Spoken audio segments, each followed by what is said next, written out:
Have you ever wondered what the American version of the Royal Canadian Mounted Police is? It's a great question, and believe me, the answer is a lot more interesting than you might think. So today, we're going to dive in and break down the key differences between how Canada and the US approach law enforcement. Right? You see that iconic red serge uniform, and you just know it's Canada. It's recognized all over the world. But does the US have a direct counterpart? Well, as we're about to find out, the answer is definitely not a simple yes or no. So to really get to the bottom of this, we've got to start by understanding what makes the RCMP so, well, unique in the first place. Let's take a closer look at exactly what Canada's National Police Force is and what it does. Okay, so the RCMP is a whole lot more than just those famous uniforms. Its real, true uniqueness comes from its incredibly broad, multi-layered jurisdiction. And this is absolutely the key to understanding why there's no simple one-to-one comparison in the United States. You know, the story of the RCMP really mirrors the story of Canada itself. It all started way back in 1873 as the Northwest Mounted Police, basically a frontier force on horseback. From there, it just grew and evolved into the modern, comprehensive police service we see today. And here's where it gets really interesting. The RCMP has this unique 3-in-1 structure. They operate at the federal level, kind of like you'd expect, but they also act as the provincial police force in many areas, and they provide local community policing in hundreds of towns and cities. It's a one-stop shop model. All right, so now that we've got a good handle on the RCMP, let's hop across the border and take a look at the United States. You're about to see just how different the American approach to law enforcement really is. And this is really the heart of the matter. There is no single agency in the US that does everything the RCMP does.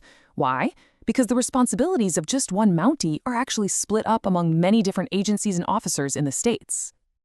Now, when you think of a federal police force in America, the first name that probably pops into your head is the FBI, right? And for good reason. It's the main federal investigative agency. But, and this is a big but, its focus is much, much narrower than the RCMP's. They're laser-focused on things like counter-terrorism, major cybercrime, and espionage. So when you put them side by side, the difference is crystal clear. The FBI has a highly specialized mandate. The RCMP has this incredibly broad one that includes that hands-on, day-to-day community policing, a role you're just not going to see an FBI agent doing.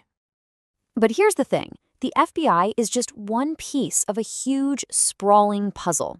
The U.S. system is made up of literally thousands of separate state, local, and municipal police departments. And these are the agencies that handle the vast majority of crime and day-to-day law enforcement. So, what this all boils down to is a tale of two completely different philosophies. It's a battle of structure versus network. You've got one unified body in Canada and a massive collaborative network of agencies in the US. Think of the RCMP's structure like a pyramid. There's a single, centralized command at the top.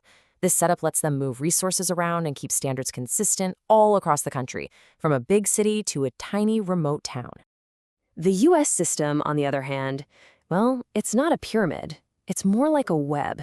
You've got all these legally distinct, independent agencies. The FBI, state troopers, city cops, they all collaborate for sure, but they are not part of one single unified force. So let's just put it all side by side for a second. On one hand, you have Canada's single integrated system. It's centralized and has a massive scope. And on the other, you've got the U.S. multi-agency network, decentralized and highly specialized by jurisdiction. Two fundamentally different ways of doing things. Okay, let's bring this all home and finally answer that big question we started with. After looking at both systems, what really is the U.S. equivalent of the RCMP? And really, if you're going to remember one thing, let it be this.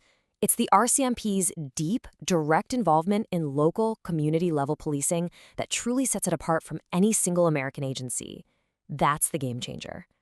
So, the bottom line is, there isn't one. There is no single U.S. equivalent to the RCMP. To even come close to replicating what one Mountie does, you'd literally have to combine the jobs of an FBI agent, a state trooper, and a local police officer all into one person. So let's just quickly recap. First, the RCMP is a unique 3-in-1 police force. Second, the U.S. relies on a huge network of specialized agencies. And third, it's that community policing role that really makes a direct comparison impossible. Simple as that. And all of this really makes you think, doesn't it? It leaves us with a much bigger, more fascinating question. How do things like a country's history, its sheer size and geography, and its culture end up shaping something as fundamental as its approach to law and order? It's something worth pondering for